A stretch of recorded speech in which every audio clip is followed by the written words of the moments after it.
Dr. Swansea, thank goodness. I was beginning to be concerned. Worry no more, Nurse Crane, for I bring good news. Oh, Doctor, what a night. We lost 2 more patients. Nurse Scow said she couldn't take it anymore and resigned. Yes, well, I'll make a new rota in the morning.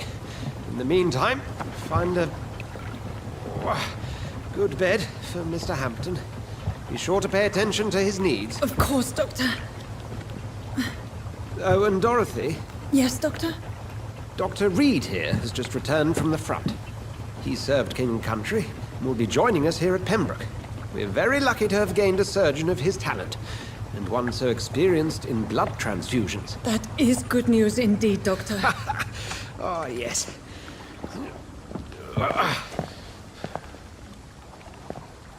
Here at Pembroke, it's not what we have, but what we haven't. It's only thanks to Nurse Crane and the staff that our ship doesn't sink. If you have any questions, just ask her. Duly noted. Thank you. Your assistance is required, Dr. Swansea, immediately. Welcome aboard, Jonathan. We'll catch up after my rounds. Coming, Nurse Crane. I'm coming.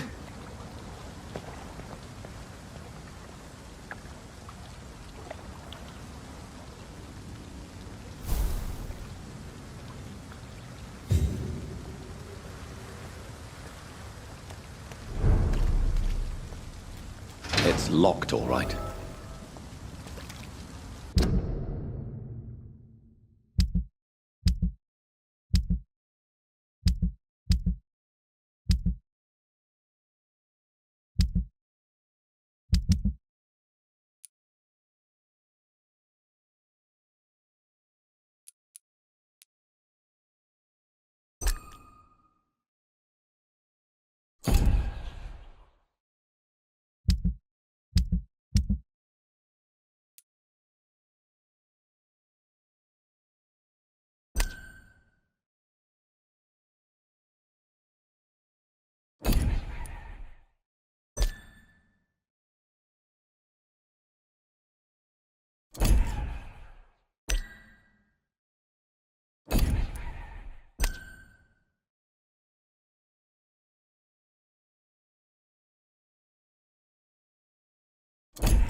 We'll have a word in my office later, Jonathan.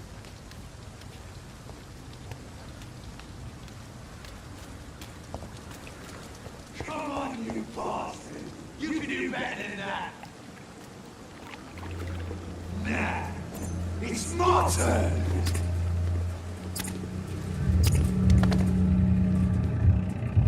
Rotten or pristine, each heart contains the secret of life. Drink at this river, try it all.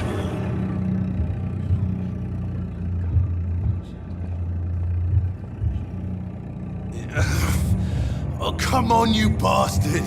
I won't bite! Sir, please. You've lost too much blood. Calm yourself. You think I didn't notice? Stop your staring and get me to an hospital, you arse!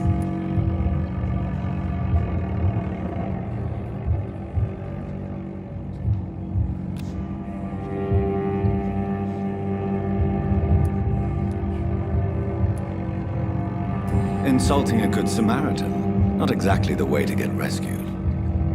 All right, sorry. I am in pain here. My guts are spilling out onto the street and you're yabbering on. Yes. That's a very nasty wound you've got there. Take my word, I am a doctor. Dr. Jonathan Reid. Name's Clay Cox.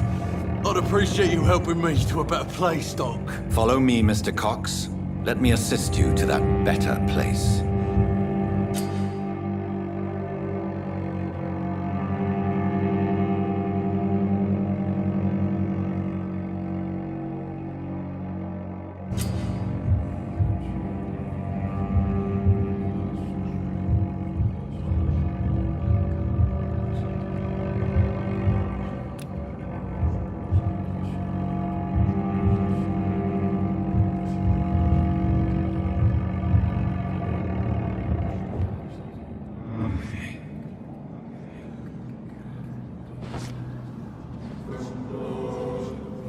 Bring this fading light into the shadows. Dance with him the dance of life and death.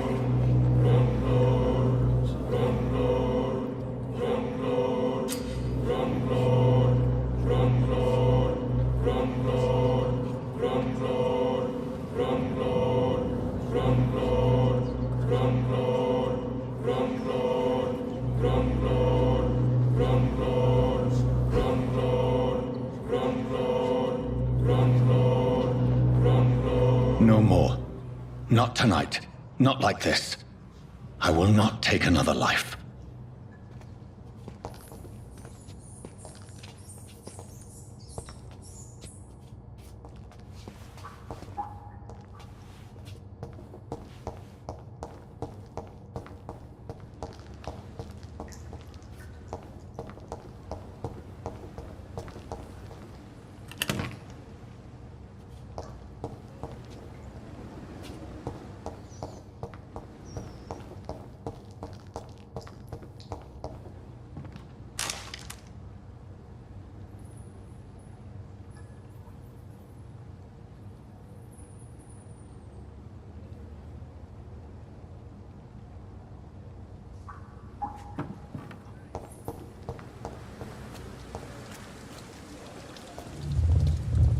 It is wise for the huntsman to sometimes let his prey go, but no famished hunter can run for long.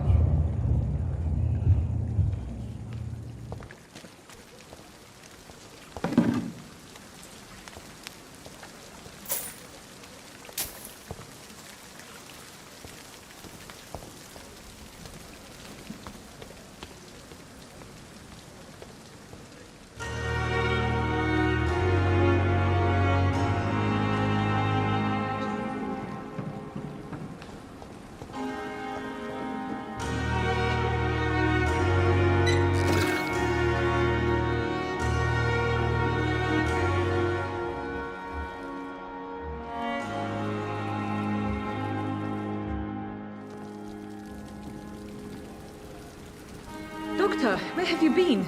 I've little time to play hide and seek with new staff members, no matter how illustrious they may be. I found a wounded man by the docks. He answers to the name of Clay Cox. He requires urgent medical attention. Already making the rounds? That's the Pembroke spirit. I'll ask our porter, Milton, to bring him back immediately. Thank you, nurse. What can I do for you? Dr. Swansea insisted we provide you a quiet office. You'll find it on the second floor with your name on the door. Thank you. Nurse Crane, isn't it? Yes, Dorothy Crane. Welcome to Pembroke Hospital, Dr. Reid. Your office has been prepared. I would like to ask a few questions first. And Mr. Hampton, the patient we brought in, how does he fare?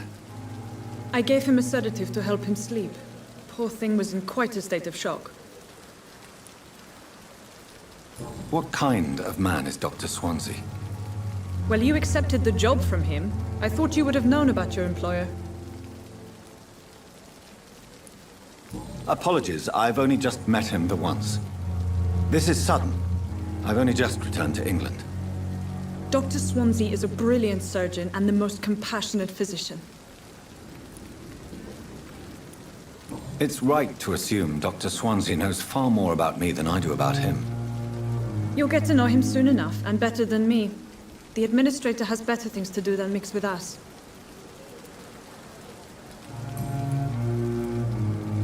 If you could point me in the direction of my room again, nurse. Second floor of the hospital, left after the stairs. It's the last vacant office at the end of the corridor. Thank you, Nurse Crane.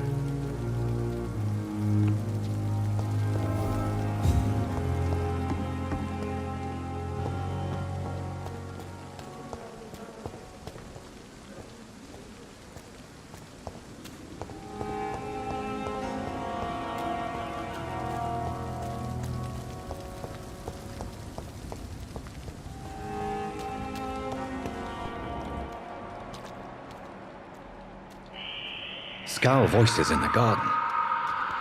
I should investigate. If they were to find somebody...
Good evening, sir.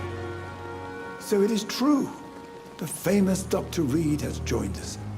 I can't think of any better news during these terrible times. Do we know each other? Actually, yes. We met once before, at the Rockefeller University in New York. Dr. Tippett, yes, I remember. I was assisting Professor Carell in his research about coronary bypasses. He had nothing but praise for you. He was also very confident about your future. And look at you now. Eminent surgeon and blood transfusion specialist.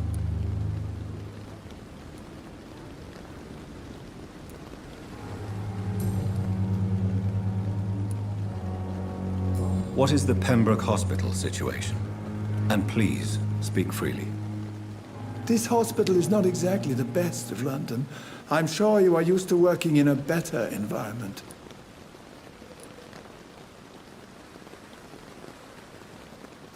It's more than enough. In any case, the personnel of a hospital are much more important to me than the building. Don't be misled by appearances, Dr. Reid. This hospital does not lack talented people. It just lacks hope. What can you tell me about the staff in the hospital? Some are really good, and others are not so good.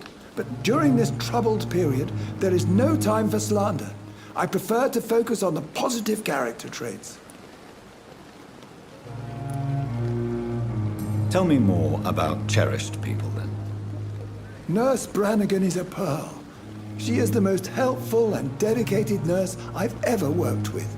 A clever and cheerful woman. You really seem to admire her skills. I'll go even further. If she was a man, she would be a damn fine practitioner. Any opinion about the management? I don't always agree with Dr. Swansea's reserve, but I must admit he does all he can to keep this facility running during this crisis. Ah, yes, the burden of command. I was fed up with this concept while serving as a medical officer. Don't get me wrong. Swansea's a good administrator. I just wish he would get out of his office now and again.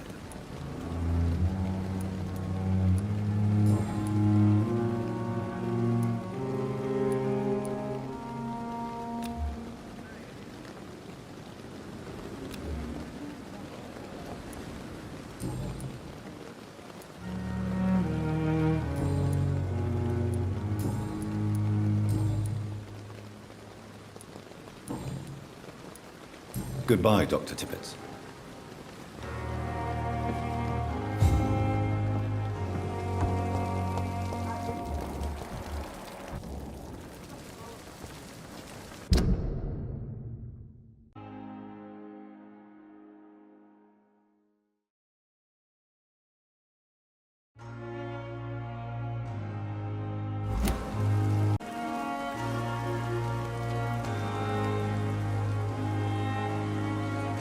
Good evening, sir.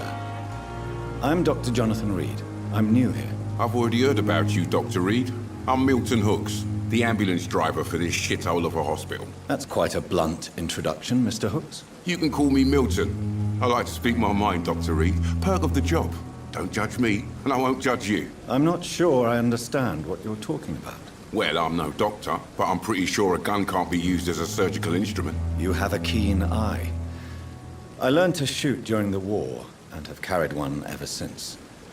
Old habits die hard. No need to explain, Dr. Reid. And if you ever need a better gun, remember, I may have something for you.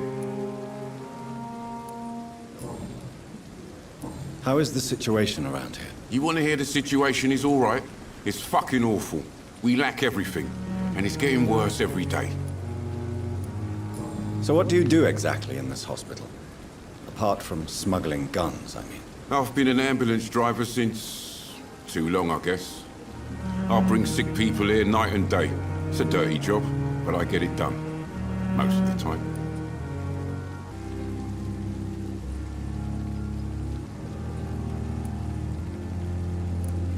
Since you're on the front line, how is the sanitary situation in this vicinity? It's a complete disaster. It's even getting dangerous to enter some streets or buildings. Even the locals attack you.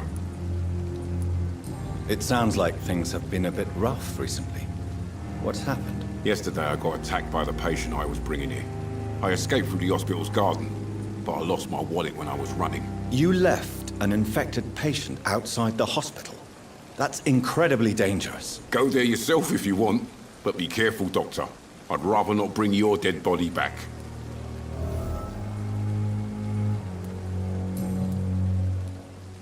Are you really smuggling weapons through the hospital? And why not? I've already been attacked by patients, you know. And by gang members willing to steal my money. But you're not defending yourself. You're selling guns to civilians. You keep people alive your own way, Doctor. I offer them another way to protect their health.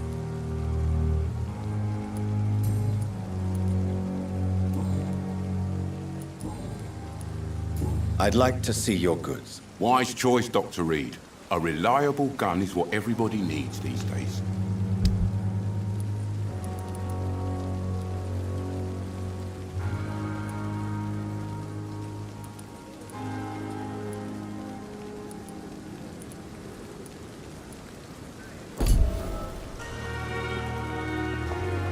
Another night with the glorious battalion of Pembroke.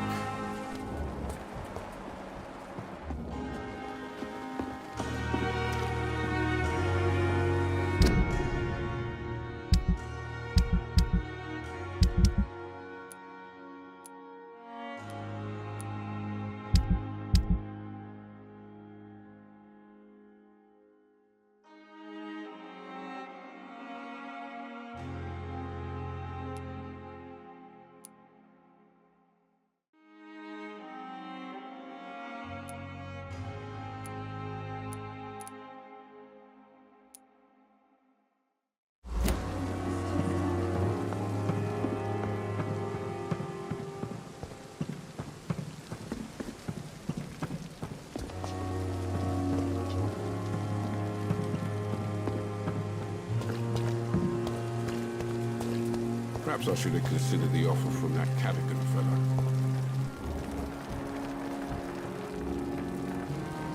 Good evening, Dr. Timmons.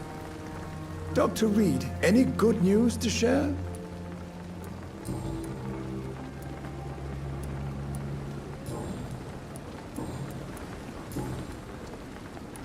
Goodbye, Dr. Timmons.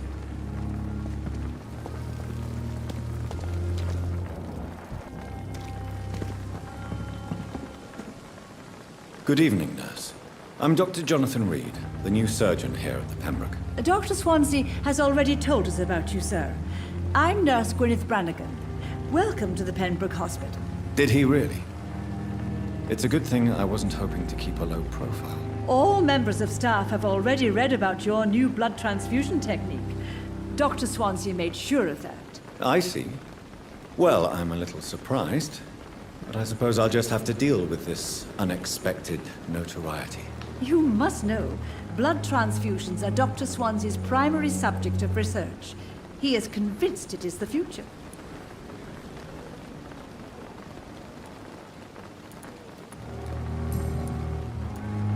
How are things here? Not good, to say the least. We're struggling against an invisible enemy, more lethal than any bullet from a gun. It's hard, Doctor. An invisible enemy? Quite a poetic term for a disease, especially from a nurse. Sorry, Doctor. These last few weeks have been exhausting. We could all do with a good night's sleep.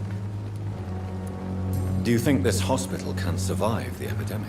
We are all volunteers here, and we're trying to hold fast, but how do we beat an invisible killer?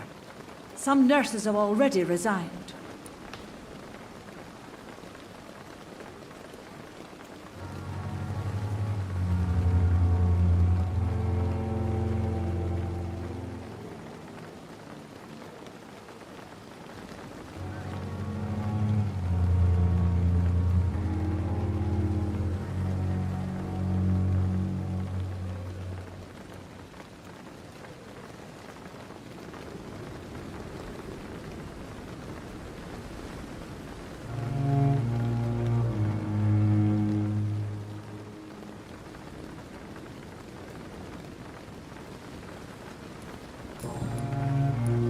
I'm not familiar with all the staff yet.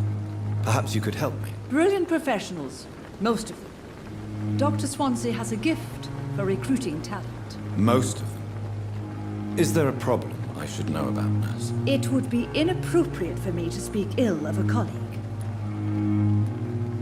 Is there anyone that stands out? Well, I have never met someone as dedicated as Dr. Tippett's. He should be a standard for us all here. If only he were younger. Why should his age be a problem? I guess it's fair to say he's always pushing himself to the limits. He just doesn't know when to stop and get some rest. Nurse Brannigan, if you do know something, please tell me. Anything you say will be held in confidence. No. I may disagree with some conduct, but in the end, everybody is doing their best.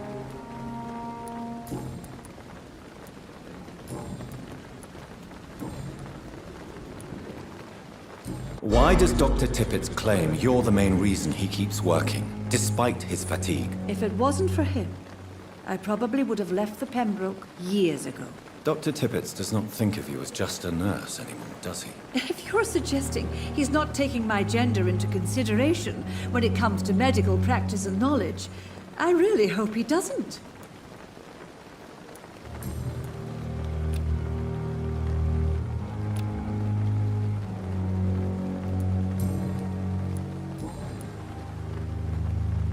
Goodbye, nurse. Call me if you need assistance.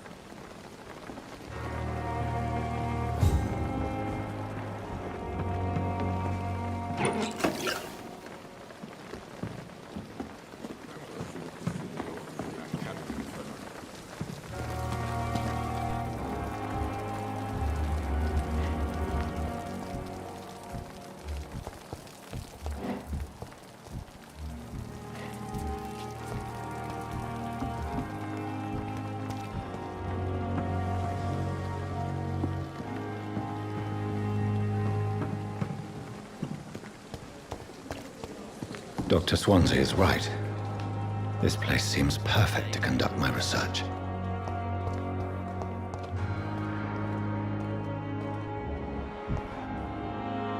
Good evening, nurse. Good evening, Doctor.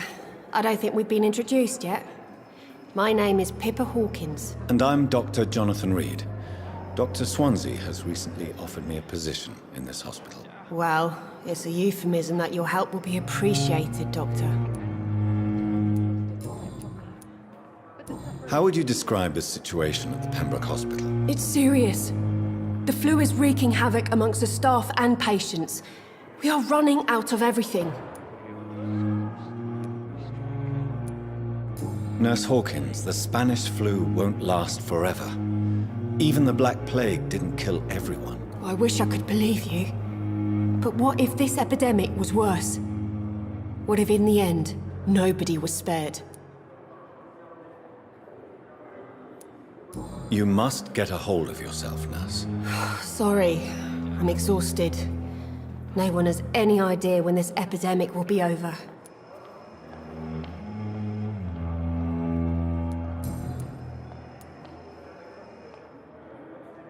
How is the Pembroke staff coping with the epidemic? Well, not well. Milton, the ambulance driver, is even more grumpy than usual, especially concerning doctors. Why is Milton grumpy on a daily basis? Is it just an act? Milton's not the kind of man who's bothered about a bad reputation, whether he deserved it or not. Why does Milton dislike doctors? I don't know. Just ask him. But be warned, Milton is not the chatty type. How long have you been a nurse? Or long enough to see that the epidemic is winning. And no matter how qualified you are, don't tell me you'll change that.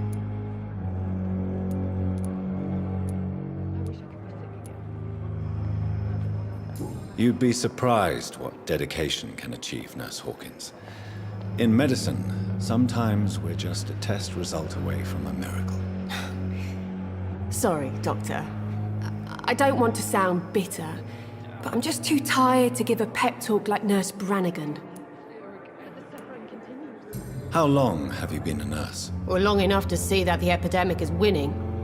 And no matter how qualified you are, don't tell me you'll change that. You'd be surprised what dedication can achieve, Nurse Hawkins. In medicine, sometimes we're just a test result away from a miracle. Sorry, Doctor. I don't want to sound bitter, but I'm just too tired to give a pep talk like Nurse Brannigan.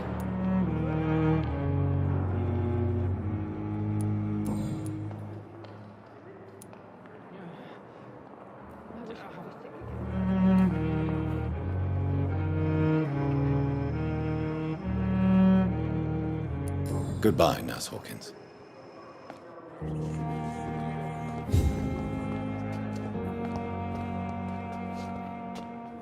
Good evening, sir. Can I help you? Unless you're here to fix my face. No. I don't think you can help me. I'm Dr. Reid. I've recently taken the position of head surgeon here. War injuries, am I right? You guessed right, Doctor.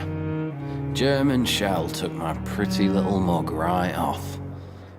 But they still call me Thomas Elwood. How is your stay with us, Mr. Elwood? Oh, it's bliss.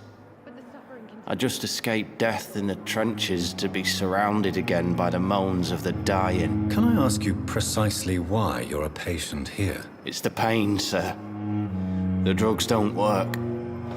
It just hurts under the scars, if you get my drift. Can I do anything for your pain? Nurses gave me a bunch of pills. No effect. Told you. It's like the flames are under my skin, burning away. Who is treating you? Is someone in particular looking after your case? Nobody since the old and tired doctor spoke to me. Started to think I was forgotten about. Wouldn't blame you. You don't seem worried by that. My face hurts so much more when I smile or cry. I've learned it's easier not to speak. But be assured I'm smiling inside.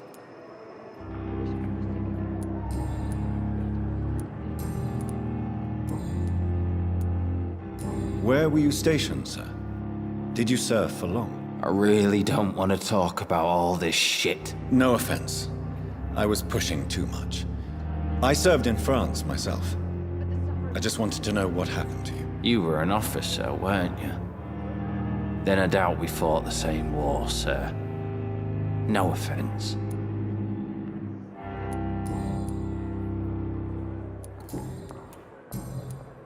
Goodbye for now, Mr. Elwood. Damn. The pain. It's here again. Good evening, Mr. Hampton. How do you feel? Dr. Reid, is it? Oh, Sora, I must apologize for my behavior. What do you mean? I was not myself in the factory. Fear and exhaustion made me say awful things to you, I'm afraid. You remained perfectly nice and polite. A little delirious, perhaps. But who wouldn't be after enduring an abduction? Thank you, Doctor. That's a relief. Now all I need to do is rest and return to my flock. How did you end up in William Bishop's den? I had received alarming news about his recent behavior. I went to his place and he refused to let me go. Why did he abduct you? William was an alcoholic. His addiction suddenly changed to blood. I don't know why. Just like a patient I met here. This Miss Hawcroft. You dared to enter this awful place alone. You're a hero, Mr. Hampton. Or a fool. I'm just a man trying to help his friends, Dr. Reid. William Bishop was a conflicted soul, searching for light. What is the general situation in the East End docks? The situation has always been tough, with a lot of tensions between the gangs and the Dockers' trade union. The Wet Boot Boys are very nervous since they lost their leader.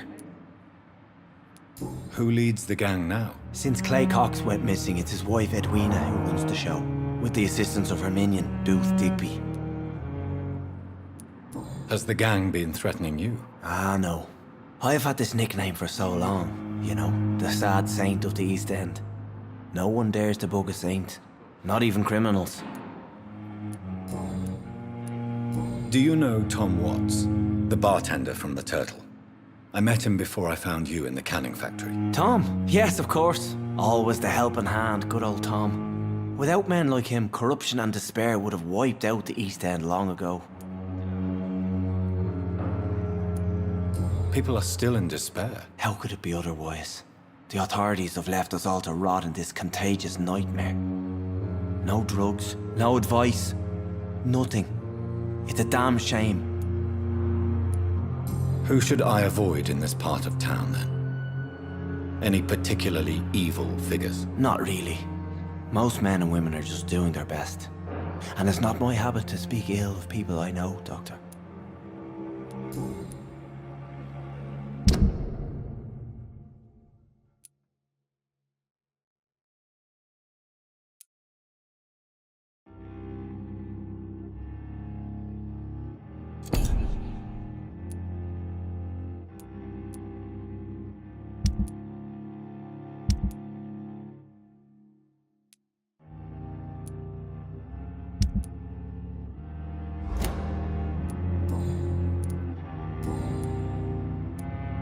What do you do for a living, Mr. Hampton? I can't help but notice the cross around your neck. I manage a night asylum for the poor and homeless of the docks.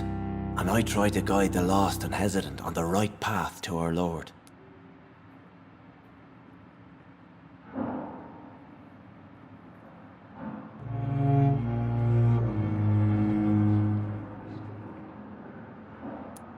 Are you a priest, Mr. Hampton? A deacon, maybe? Not at all, Doctor. I'm just a man of faith willing to preach the good word. Why didn't you use your cross against William Bishop? To repel him somehow? That's a very strange question, Doctor. A cross is no magical token, if that's what you were trying to say. Not mine, anyway.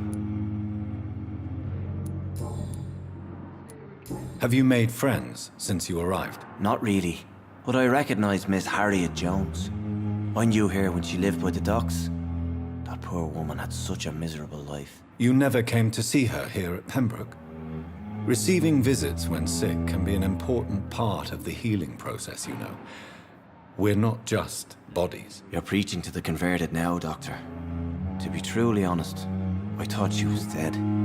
She left the docks many months ago. How do you feel, Mr. Hampton? Medically speaking, I mean. I feel exhausted. Beyond exhaustion, actually. William drank so much of my blood in his madness. I feel empty. You're in good hands here. Dr. Swansea is well versed in blood transfusion, and I'm sure he'll take the best care of you. Thank you, sir. I believe all I need is rest, and then I can go back to the people who need me.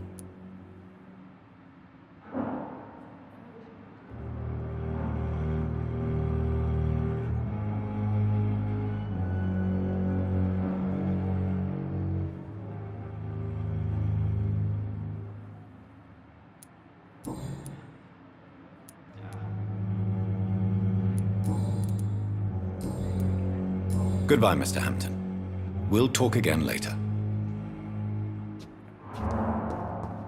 It's locked. Fear and disgust on every street corner. The daily routine.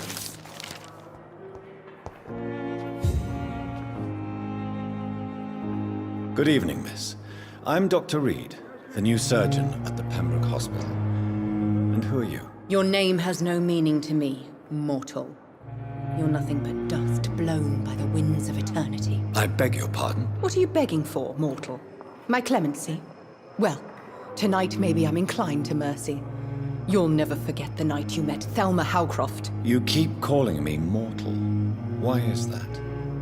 And if I'm mortal, what are you? Well, Dr. Reid, if you must know, I'm a vampire.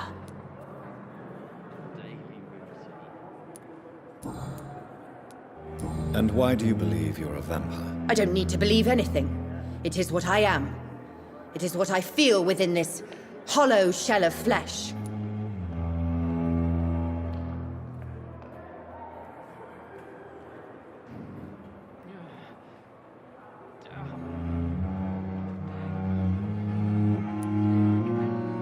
Please, describe to me how you feel.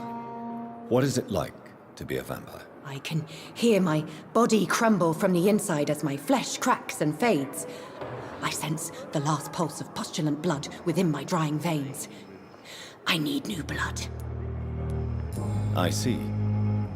Have you ever heard of Cotard's syndrome, Miss Howcroft? Never. It's a mental illness discovered by a French neurologist named Jules Cotard. The affected patients are delusional. They believe that they are putrefying, that they are dead, a ghost or a ghoul, or in your case, a vampire. Delusional, you say? Oh, sad and petty mortal. You can't even begin to understand the concept of immortality. And you think it is I who am delusional. I'm assuming you must be a patient here. Am I right, Miss Howcroft? It's only a cover. To hide from my enemies. I can leave whenever I want. As a woman, a spirit, fog, or bat. Who are these enemies you mentioned? Can you describe them? I cannot say for sure. But I sense their eyes on me from nearby. I feel them watching me every time I visit the garden near the morgue. The staff here are not your enemy. They're here to help you, to care for you. I'm not speaking of the doctors in white. I'm speaking of the men and women who hunt me. For I am a vampire! I see. Don't worry. These people will not find you here. I'll personally make sure they leave you alone. Thank you, mortal. But do not interfere with them, for you are no match for those that hunt me.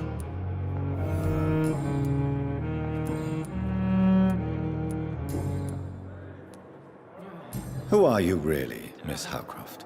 I mean, apart from being a vampire. Is that not enough for you, puny mortal?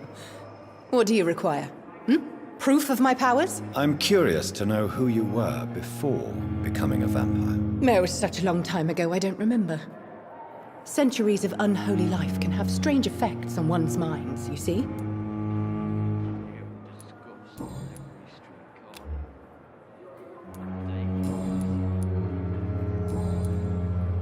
I'll leave you, Mistress of the Dark, to your nocturnal activities. I wish I could be sick again. Feel my blood boil with the fever.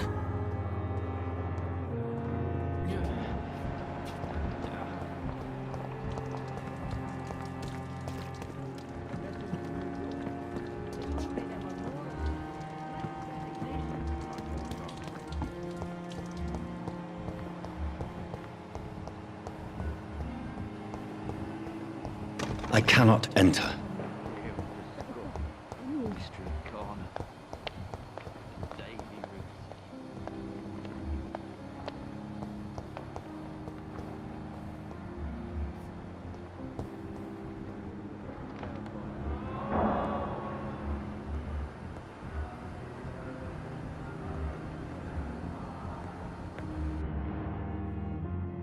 What can I do for you, Doctor?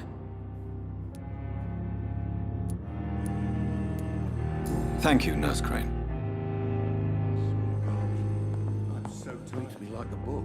Will this shift never end? Never could keep anything from her. Good evening, sir. I'm Dr. Reid. I believe we're going to be colleagues. Reid? Yes, I've been informed about your arrival. I'm Waverly Ackroyd. Welcome aboard, I suppose. Does my arrival inconvenience you in some way, Dr. Ackroyd? Let us just say that I don't particularly share Dr. Swansea's enthusiasm for hiring you. What we need here are reliable professionals, not overrated dabblers.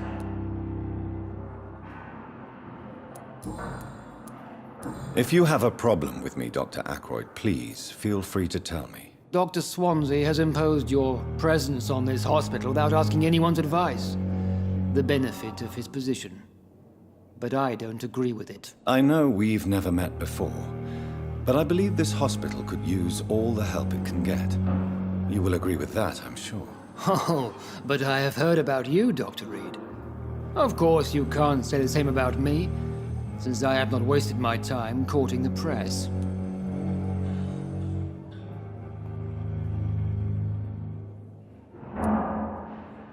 Aren't you too old for such jealousy? It really won't do you any good, you know. Don't be ridiculous, Dr. Reid. A simple glance is enough for me to know you have nothing for me to envy. Since your tenure in this hospital is longer than mine, perhaps you can tell me more about this place. Let's just say I'm tired of the carelessness around me. I have always respected the skills of Dr. Swansea, but over time his enthusiasm has become displaced. Carelessness? Exactly what are you talking about? We're here to save lives. The people who trust us are not volunteering for experimentation. They're here to be healed. I don't intend to run any radical experiments, Doctor. Even if I, as any good practitioner should, express an interest in pushing the boundaries of medical research. Modern medical methods were created through audacity and ego. But there are rules in our line of work, and they're here to protect our patients.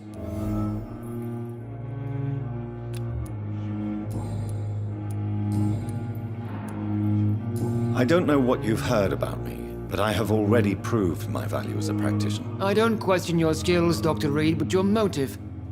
Is it money, fame, or are you truly dedicated? And what exactly is that supposed to mean? I served in the war just like you. But unlike you, I did not use the wounded to play the modern sorcerer. Be careful what you insinuate, Dr. Ackroyd. I only want you to admit you used those men to improve your theories.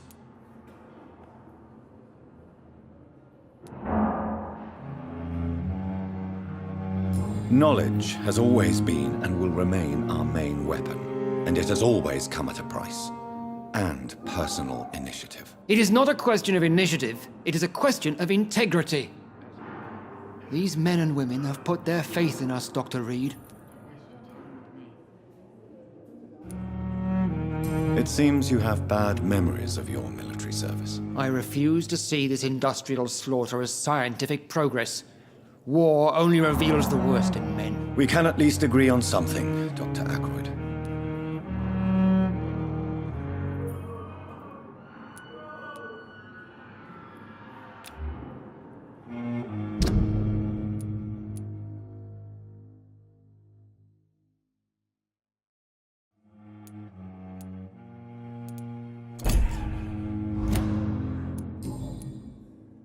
Thank you for your time.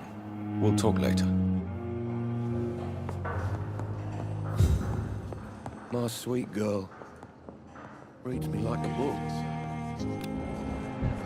Anything from her. Good evening, Doctor. I believe we're going to be working together. Dr. Reid. Dr. Swansea informed us of your arrival, but I could not dare to believe we'd have such good fortune. Such an honor, sir. Thank you. And you are? I am Thoreau Strickland, Dr. Thoreau Strickland.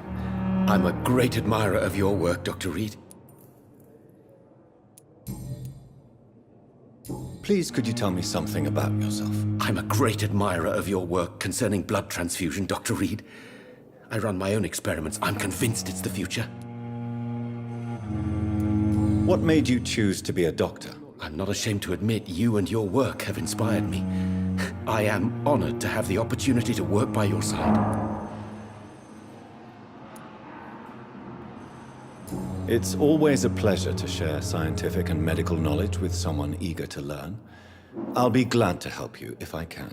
This epidemic may be the century's most terrible disaster, but I'm convinced that we, as doctors, are the only ones able to defeat it. I based my technique on my mentor's research. He helped me perfect my method. What is yours? I'd rather not talk about it. For now, it's just theories and first approach. My process is purely experimental and unsuccessful. As long as you're cautious and methodical, you may remain empty-handed, but you won't fail. You're not the first one to warn me, but I am convinced knowledge is the main weapon against the ravages of this epidemic.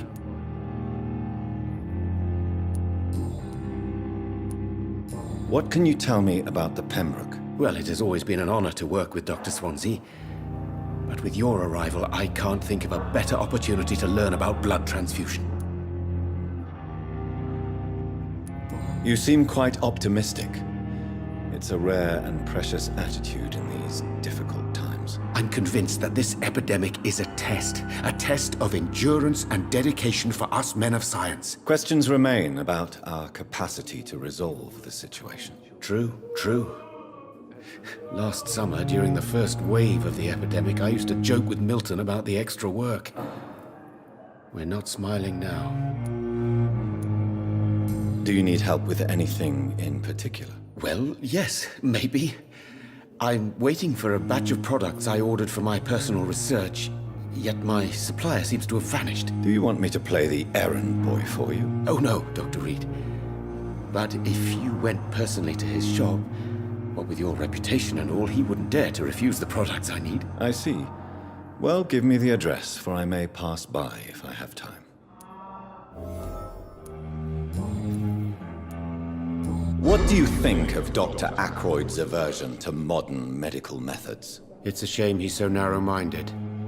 Dr. Swansea taught me that science is about exploring uncharted territory.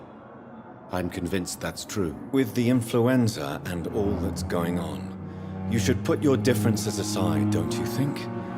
Why is it so difficult to work together? I believe that if Dr. Ackroyd had been the one to discover the transfusion process, he would be the first to recommend its use. So you believe it's just a question of jealousy and pride? Dr. Ackroyd is as proud as he is blinded by his obsolete concept of medical science.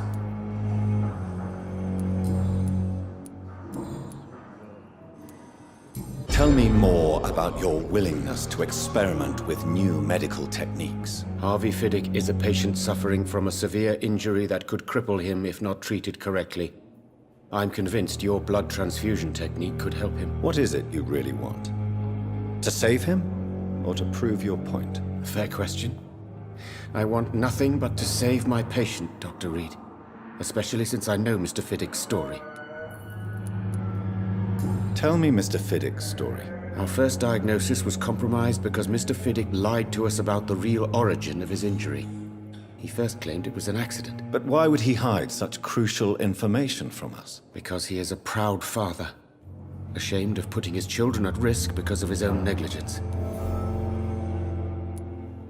This personal involvement could also appear to be a lack of impartiality. You must know that a good surgeon must remain neutral. I agree.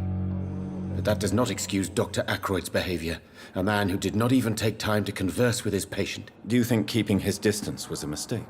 All I know is that I'm taking care of human beings with desires, hopes, and fears. Not some biological machine comprised of blood, bones, and flesh.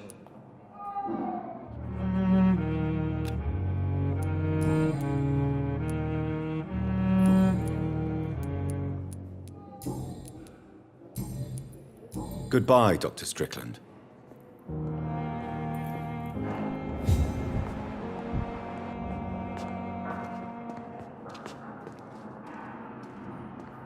Good evening, sir.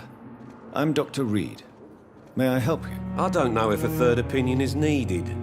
Your colleagues are already arguing about my condition. I see. Would you mind telling me more about your situation? I'm Harvey Fiddick. All I want is to get me bloody arm fixed properly. Tell me about yourself, Mr. Fiddick. I'm just a regular guy waiting to get his arm fixed.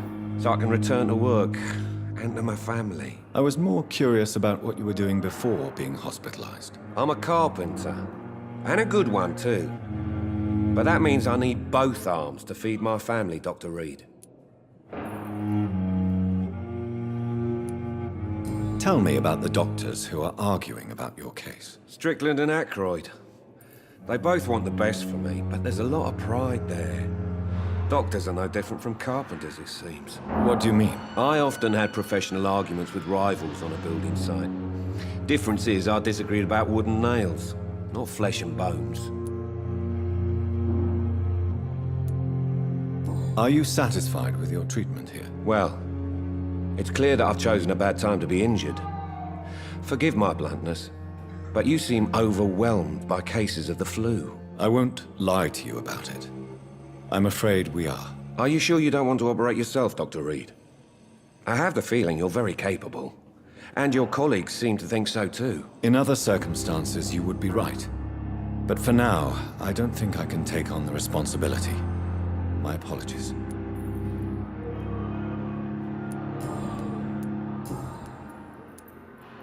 Tell me about your injury, Harvey. Why do you feel so guilty about it? My wife died because of me. And now I may lose everything because I've been careless enough to hurt myself. What an arsehole. How could your job be responsible for your wife's death? I was working a double. She went out to bring me a hot meal and got caught in a German bomb raid. You can't hold yourself responsible for your injury, Mr. Fiddick. Unless you tried to hurt yourself. Of course I didn't hurt myself. But I can't work until my arm is fixed. My children need to eat, Doctor. Tell me more about the death of your wife, Harvey. 1915. I was in the army. Building workshops for the Royal Flying Corps. Helen was happy I wasn't sent to the front. What happened? The Germans sent Zeppelins to bomb the construction site, but they missed their target. My wife was bringing my dinner when the bombs fell. I'm sorry for your loss. So many died during the bombings. I served in France and witnessed the carnage there. I would like to say that she didn't suffer. Truth is, I have no idea. I just know that I'm all that me kids have. Poor little bleeders. How are your children after losing their mother? They were smaller then. The only good thing about this is my Helen didn't bring them with her that night.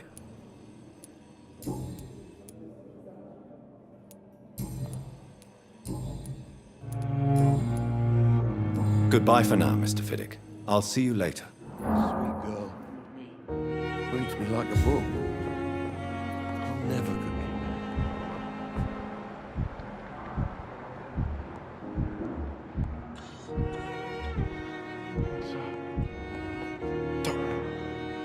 Good evening.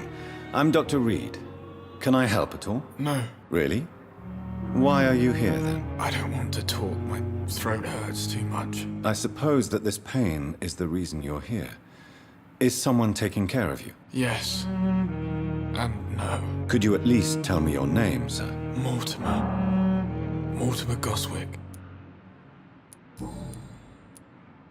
How painful is your throat, Mr. Goswick? So painful I'd rather not talk at all, Doctor. I'm sure you realize a doctor and his patient have to communicate, sir. Would it help if I gave you some paper and a pen? Not really. I see. Then maybe it's not just your throat that hurts, Mr. Goswick. Perhaps your sore throat is just the consequence of something more hurtful. Yes, maybe. But I don't want to talk or even write about it now. How painful is your throat, Mr. Goswick? So painful I'd rather not talk at all, Doctor.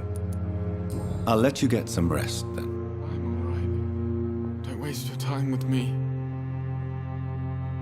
Good evening, Mr. Goswick. How are you? I'm okay.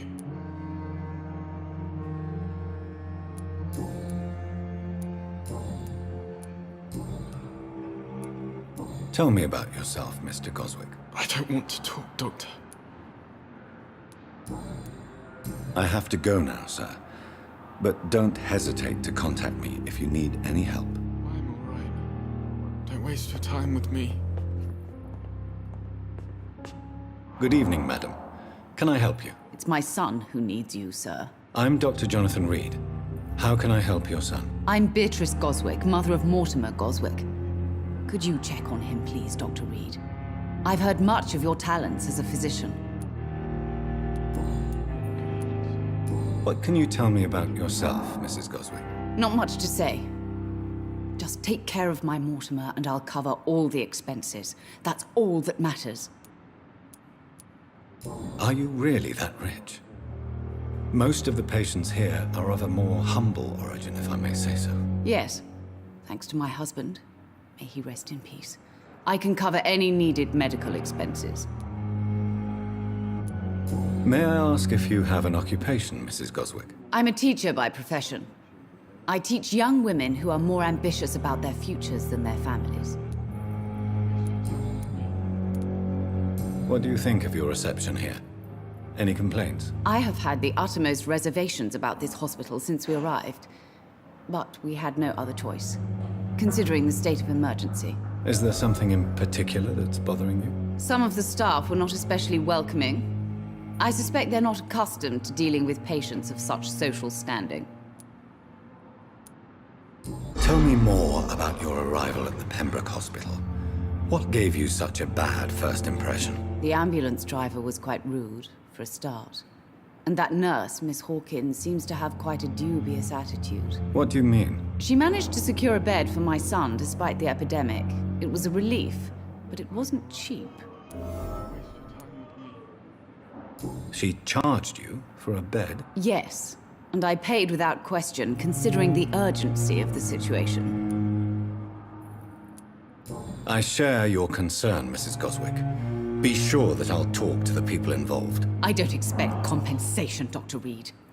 But I'm aware such behavior would not be tolerated in other hospitals.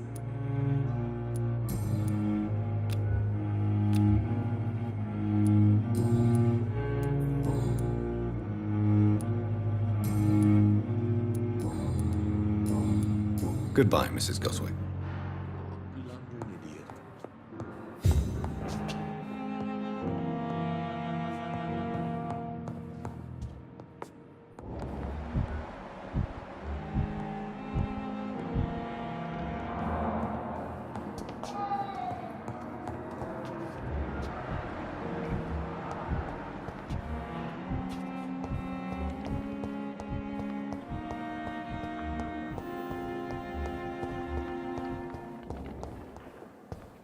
It's locked.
Good evening, Nurse Hawkins. Good evening, Dr. Reid.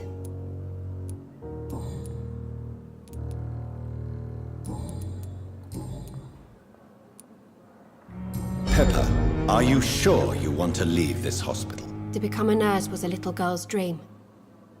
But in the end, I don't feel that useful. I want more. I want to make things change.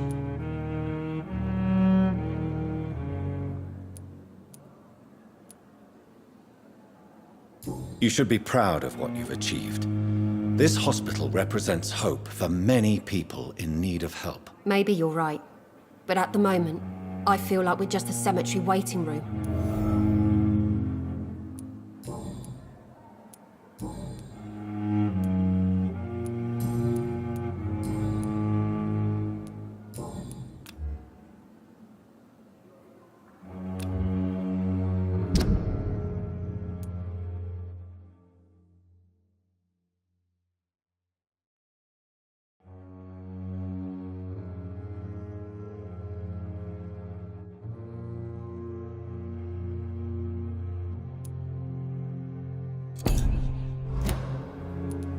Goodbye, Nurse Hawkins.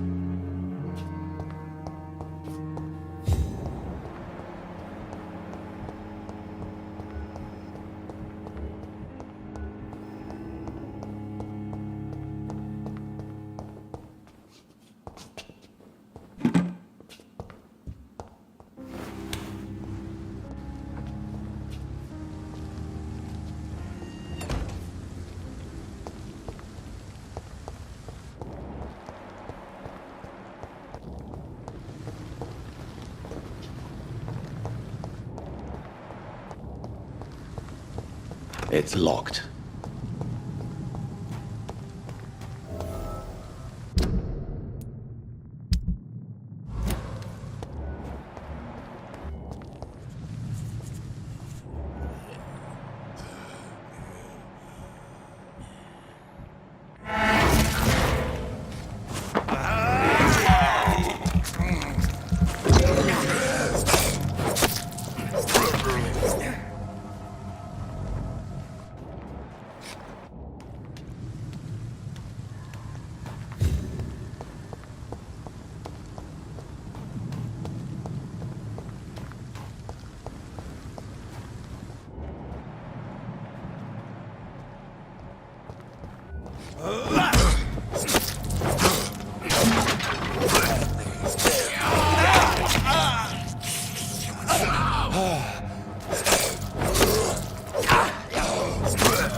So, Mr. Hooks and Nurse Hawkins are an item. Those two have hidden their affections well.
Resignation and more determination.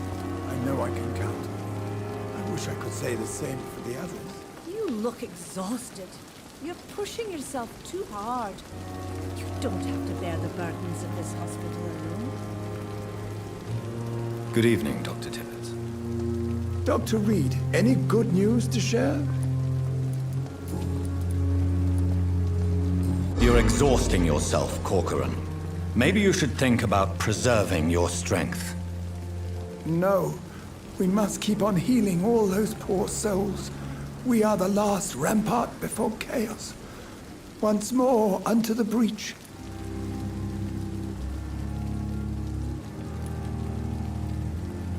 Nurse Brannigan is worried about you, Doctor. She should not have told you that. I will have a word with her. You don't have to blame her for her honesty. I'm not that kind of man, my dear Jonathan. Actually, Nurse Brannigan's opinion is the only one I may listen to.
Goodbye, Dr. Tippett.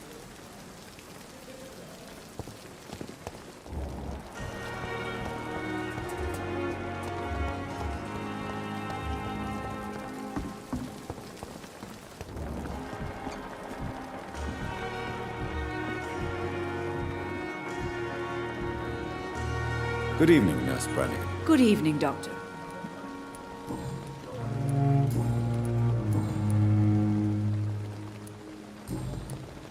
Goodbye, nurse. Call me if you need assistance.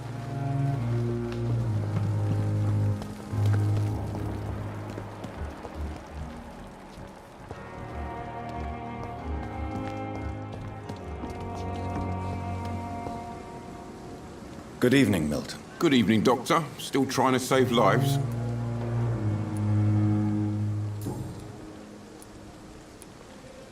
Do you know that Nurse Hawkins is thinking of leaving the hospital? That's not a surprise.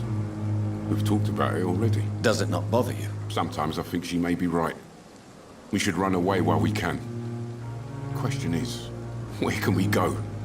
Where is it safe?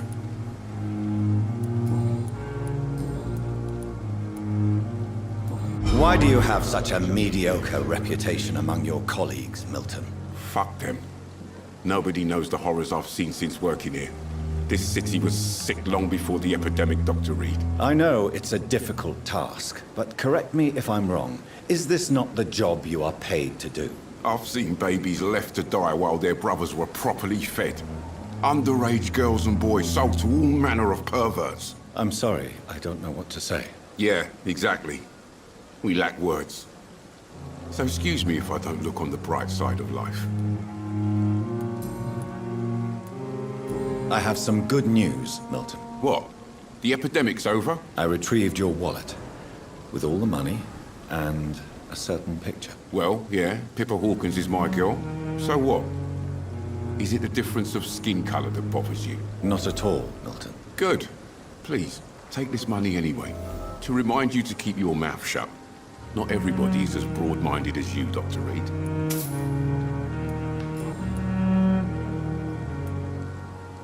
What's going on between you and Nurse Hawkins? Pippa's tired. Tired of all this shit. Tired of all those corpses piling up. She's as depressed as I am.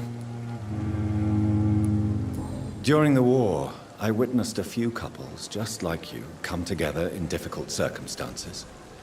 It can be very damaging. Maybe you're right. But we support each other. And that's all that matters. You do realize you could both get fired. Hospital staff are not meant to have intimate relationships with one another. Come on, Dr. Reid. Do you know how many rules are broken in this hospital every day just to keep it running? There's nothing wrong with what we're doing.